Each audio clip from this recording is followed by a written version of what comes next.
Assalamualaikum warahmatullahi wabarakatuh.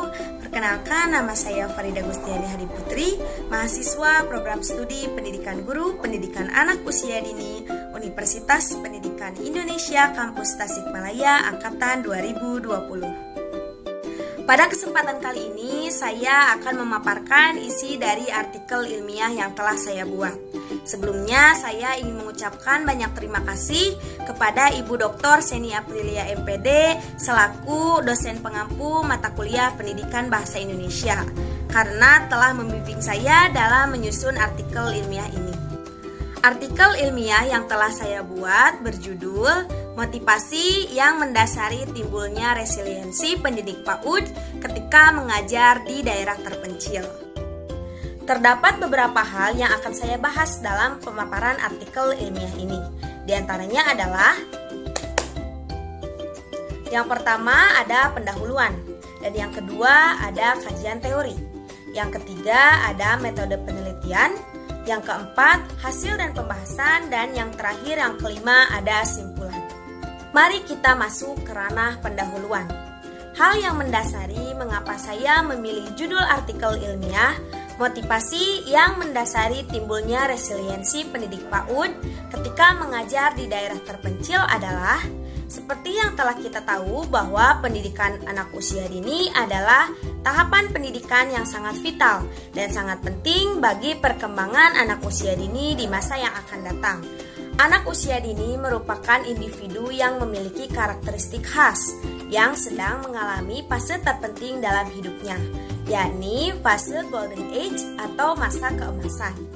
Golden age hanya terjadi satu kali dalam setiap kehidupan individu. Oleh karena itu, apabila seorang anak tidak mendapatkan layanan pendidikan, pengasuhan, dan layanan kesehatan yang baik, maka pertumbuhan anak tersebut akan kurang optimal.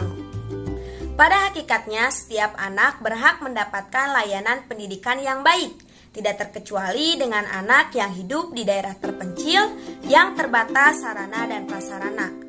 Seperti yang telah kita ketahui bahwa pendidik merupakan salah satu faktor terpenting dalam mencapai tujuan pendidikan. Seorang pendidik harus bisa merangkul anak-anaknya meskipun anak tersebut terdapat di daerah yang terpencil. Mengajar di daerah terpencil tentunya menjadi salah satu problematika yang cukup serius bagi seorang guru PAUD. Seorang guru harus memiliki motivasi sehingga dapat bertahan di situasi tersebut. Oleh karena itu, saya pun melakukan penelitian ini.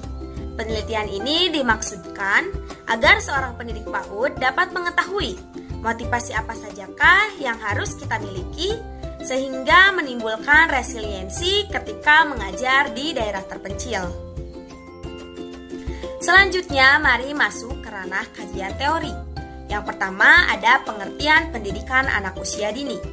Menurut Undang-Undang Nomor 20 Tahun 2003 tentang Sistem Pendidikan Nasional, pendidikan anak usia dini merupakan suatu upaya pembinaan yang ditujukan kepada anak sejak lahir hingga anak berusia 6 tahun, yang dilakukan dengan cara pemberian rangsangan pendidikan sehingga anak dapat tumbuh dan berkembang, baik jasmani maupun rohaninya, agar anak dapat melanjutkan pendidikan ke tahap selanjutnya. Yang kedua, ada pengertian pendidik. Dalam proses pendidikan tentunya tidak terlepas dari sosok yang disebut pendidik atau guru. Menurut Sutari Imam Barnadib, pendidik adalah seseorang yang secara sengaja mempengaruhi orang lain sehingga orang tersebut dapat mencapai tingkat kehidupan yang lebih tinggi lagi. Selanjutnya yakni pengertian daerah terpencil. Menurut Busri Endang Hamidi, daerah terpencil merupakan daerah yang sulit dijangkau karena terbatasnya transportasi ke daerah tersebut.